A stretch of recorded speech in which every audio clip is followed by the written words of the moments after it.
You've got a chance to hear some of my story in the panel interview with Ray, Josh, and Brian. So you know you're looking at a man who's experienced great hurt and pain and shame and guilt and brokenness from an abortion decision that I participated in as a 19-year-old college student nearly 30 years ago. The ripple effects of that decision have devastated my life in many ways. I think of the loss of the life of my preborn child.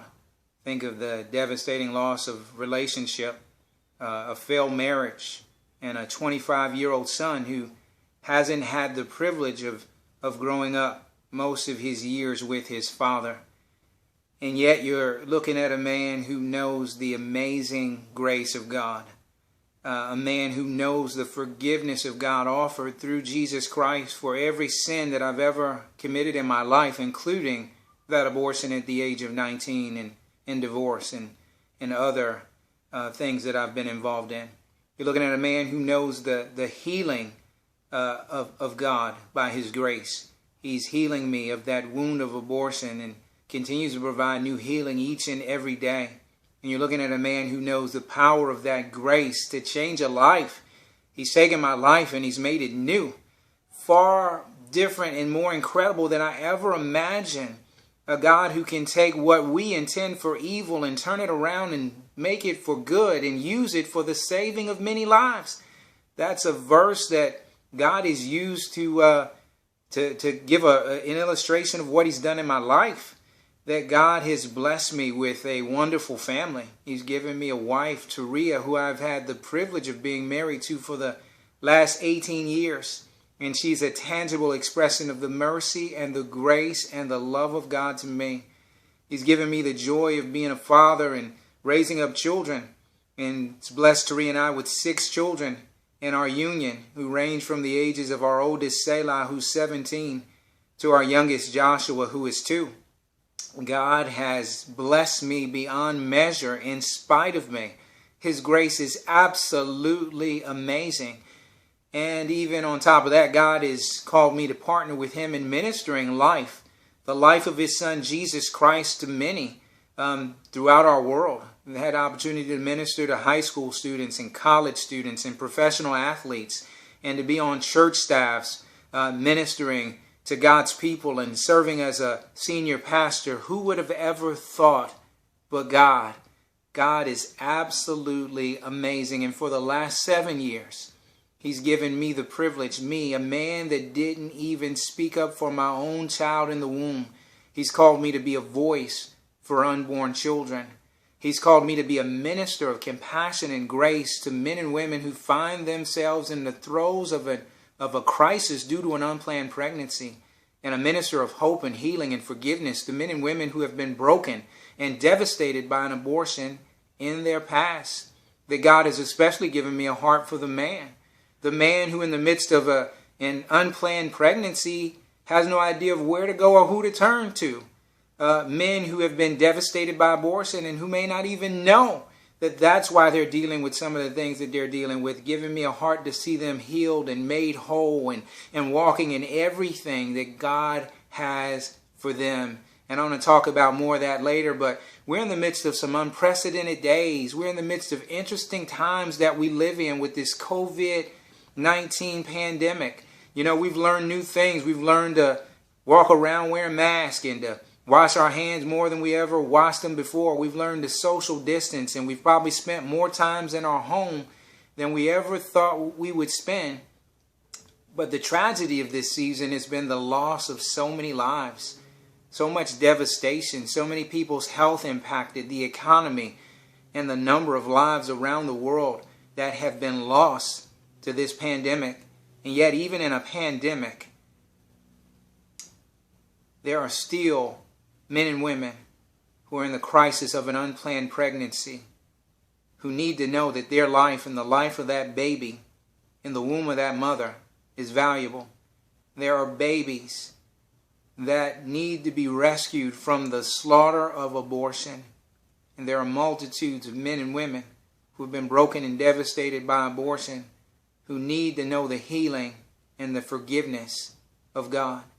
As we think of this pandemic, and we think of the deaths that it has lost, And every one of those deaths, they're not a statistic, they're a human life. Lives that have been lost, families that have been impacted, communities that have been changed because people that were once here are not here anymore because of this virus. I want you to think of these numbers and to think of these numbers and then compare them with the numbers of abortion.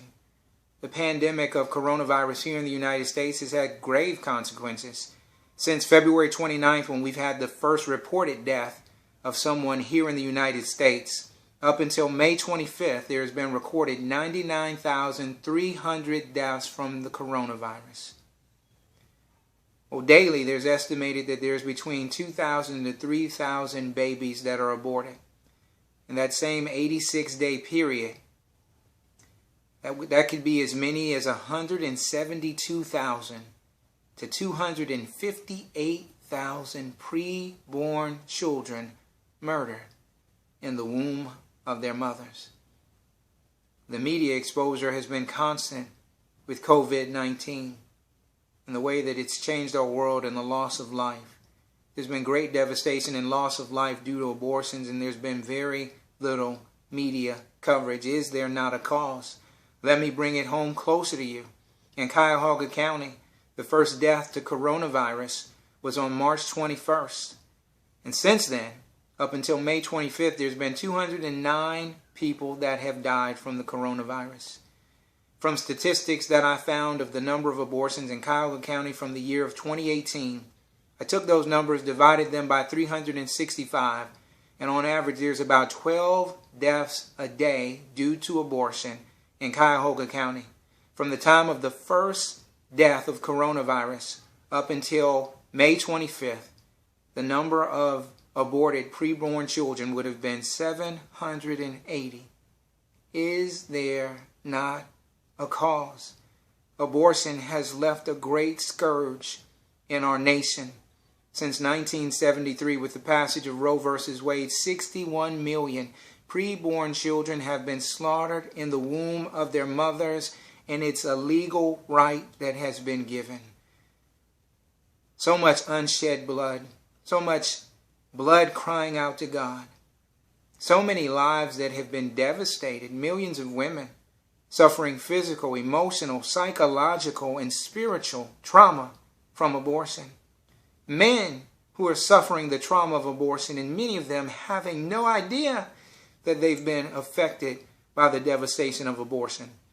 The collateral damage of abortion has affected individuals and families and communities and cities and our nation and this world in ways that we'll know nothing about. And yet there's no outcry. There's no media exposure for the most part. But that's why I love organizations like Cleveland Pregnancy Center, because they have God's heart for life.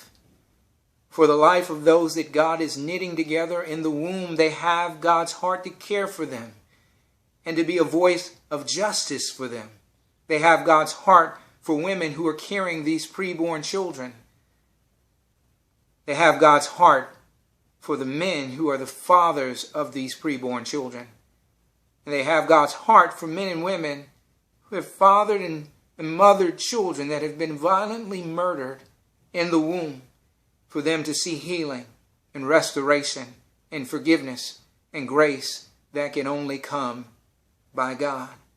When you think of abortion in our world, it's framed, especially here in the United States, it's framed as a women's rights issue, as a women's reproductive rights issue, that she has the freedom and the choice to choose that whether a baby that is being developed in her womb has the right to live or has the right to die. It's often treated as if this is a right that brings liberation and freedom to women. But yet it's left so much brokenness and despair and anguish in so many women. It doesn't add value to them. It devalues their life. And yet more than that, it dehumanizes the life of a preborn child that God is knitting together in her womb. And it's denying this child of the unalienable rights that they were given by God and not by any government or by man. And the way that we framed abortion has diminished the man. It says that he has no voice and he has no place, and he has no right. But we know that God cares about each one of these lives. He cares about that pre-born baby that he is wonderfully and fearfully making, knitting them together in their mother's womb, writing out every one of their days before even one of them come to pass. They're created in the image and the likeness of God from fertilization, and their life has intrinsic value that isn't based on their development or their size or their capability. The value of their life is based on the fact that they are created in the image of God. But because of the rhetoric of our culture, there has been so much shedding of innocent human life, so much blood that is crying out before God. Abortion is the murder of an innocent human life. It's a sin against the God in whose image that life was created in. And that sin has opened up into our world a culture of death where life isn't valued from the womb, and neither is it valued in all the other stages of development, even to the grave. And yet we're called, Cleveland Pregnancy Center, God is using to be a defender of the weak, to rescue the innocent, to speak for the one who cannot speak for themselves, and to love our most vulnerable and neediest and smallest neighbor. And so we got to continue to do this. And we got to continue to minister to the women that God is knitting these precious pre-born babies together in their womb. We have to help them to see that they're a mother of a pre-born child. We have to help them to see the value of this life that God is knitting together in their womb. We have to help them to see that making a choice to abort this child will bring devastating consequences that will affect them and bring trauma to their life that we long for them to avoid. We have to help them to see the value of their own life. That just as God is knitting this child together in their womb in his image and likeness, that they too are created in his image and likeness. And regardless of their lifestyle choices, regardless of their sin, regardless of what has led them to the place where they find themselves in, that we value their life. And we'll show them the care and the compassion of God as we come alongside of them to support them in this time of their life when everyone else may have walked away or may not be there, to give them the physical and emotional support that they need. But at this time of crisis, to minister to them, Jesus Christ, the one who gave his life, that they might know life and the forgiveness of their sins and have the joy of having a relationship with their Creator, the one who knit them together in their mother's womb and who is knitting this new life together in their very own womb. And I love it that Cleveland Pregnancy Center, even for the women who make the choice to abort their child, it doesn't leave them out on their own. Continues to provide a space and a place to minister to them the forgiveness of Christ, the healing for that wound of abortion, and the restoration that God wants to bring to their life in spite of their pain. Cleveland Pregnancy Center is ministering to the preborn baby, and they're ministering to their mothers. The Cleveland Pregnancy Center isn't leaving out the one that often is forgotten. They're not leaving out the man. For every woman that shows up with a baby that God is knitting together in her womb, there's a man who's attached to her, who's the father of that preborn child. And though society may say he has no legal right as to whether that child lives or whether that child is aborted, we know that man has great influence by what he says, by what he does, by what he doesn't say, or by what he doesn't do. Research has shown that the termination of many pregnancies has everything to do with the man, with his involvement, with what he says, with what he thinks. Even in my own story, if I had been man enough to speak up, there would be a 28, 29-year-old young woman alive today. Cleveland Pregnancy Center with the strength and the wisdom that God is giving to it, is doing everything it can to be intentional in reaching out to the man, as well as speaking up for the unborn baby and reaching out to the mother. They're doing everything they can to validate this man in his role as a father of a preborn child. They're doing everything that they can to help this man to see the value of this life that God is knitting together in his partner's womb. And by doing so, Cleveland Pregnancy Center is partnering with God, allowing men to no longer shirk their responsibility and leave a woman overwhelmed with a responsibility she was never intended to carry on her own. And as Cleveland Pregnancy Center continues to minister to the child, to the woman, and to speak to the man to validate his role, what I believe is we'll begin to see us being more effective in the number of preborn children that are saved, and the number of women that are kept from the trauma and the hurt of an abortion and the pain that it brings. And we'll see men who are validated in their role as a father. When we fail to minister to the man, when we fail to reach out to the man, when the man has been forgotten, he hasn't been validated in his role as a father, then it's left so many men, when an abortion decision has been made, it's left them hurting and broken from the wound of abortion, which brings great devastation in their life. And yet they have no idea that they've been wounded by abortion. See, abortion not only kills preborn babies, abortion not only greatly affects women, but as you've probably learned through our testimonies, that abortion, it hurts men. There's a loss that men experience, the loss of a child that is just as rightfully his as it is the mother of that child. The loss of fatherhood, and these losses leave a great wound. There are 5 things that God has put into a man instinctively to succeed, to procreate, to protect, to provide, to have pleasure, and to perform. And when an abortion decision is made, all of those things don't come to fruition. The procreation process is stopped by the abortion. The man hasn't provided for or protected that life that was being knit together in the womb. An act of pleasure, which led to the pregnancy, has now become very painful. And his performance has led to a tragic fail. And this leads to a great shattering in the heart of a man.